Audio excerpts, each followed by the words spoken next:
వినోదం అంతే. కానీ ఎవరైనా చిన్న రిక్వెస్ట్ ఏంటంటే మధ్యన ఏ ఊరు చూసినా కొంతమంది మనం చూసి నేర్చుకుంటున్నారు, వాళ్ళు చూసి మనం నేర్చుకున్నట్టుగా ఉన్నాము. కొంచెం మందు బాబులు కొంచెం తగ్గిస్తే బాగుంటుంది. అంటే కుర్రలు ఎక్కువ అదే మత్తులో ఉన్నారు, అది కొంచెం తగ్గించండి. ఎస్ఐ గారు కూడా నాకు చాలాసార్లు చెప్పారు, మనం కొన్ని యూత్ చెడిపోతున్నారండి, మరి మీరు ఓకే అంటే మేము యాక్షన్ తీసుకుంటాము, మీరు ఉండబట్టి మేము రాలేకపోతున్నాము అంటున్నారు వాళ్ళు కూడా.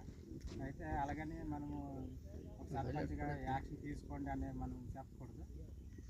మీ నుంచి నేను ఆలోచిస్తున్నాను కాబట్టి అది మన ఊరు మంచిది కాదు. ఒక మన మోడల్ విలేజ్గా మనం గుర్తించబడ్డామంటే దానికి మనం ఇంకా డిఫరెంట్గా మోడల్గానే ఉండాలి, కానీ హీన పరిస్థితుల్లో వెళ్ళకూడదు. అది మనం ఒక సెంట్రల్ గవర్నమెంట్ కూడా మనకు గుర్తించింది ఒక మోడల్ విలేజ్ అని.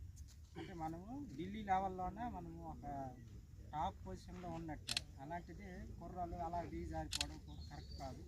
బయట ఎక్కువ మంది అదే చెప్తున్నారు, నేను వెళ్ళినా సరే ఎవరు కలిసినా అంతా బాగుందండి, కానీ ఒక యూత్లోనే కొంచెం వర్క్లో ఇదైపోతున్నారు, కొంచెం అదే కంట్రోల్ చేయండి అన్నారు.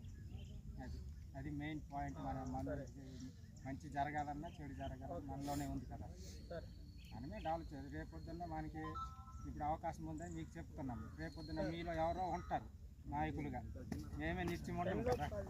కాబట్టి మార్పు అనేది రావాలి. అది కొంచెం ఎవరైనా మీ ఫ్రెండ్స్ ఉంటే కొంచెం అదుపులో పెట్టుకోండి. మన కార్యక్రమాన్ని ఇది ఒక ఎత్తు అయితే స్టేజ్ దగ్గర మరో ఎత్తు, అది మాకు సవాలుగా అనిపిస్తుంది. ప్రతిసారి ఇబ్బంది పడుతున్నాము. అది మనం అందరం సపోర్ట్ చేస్తే తప్ప అక్కడ ప్రాబ్లం జరగదు. కాబట్టి అందరూ అర్థం చేసుకొని వీలైనంత వరకు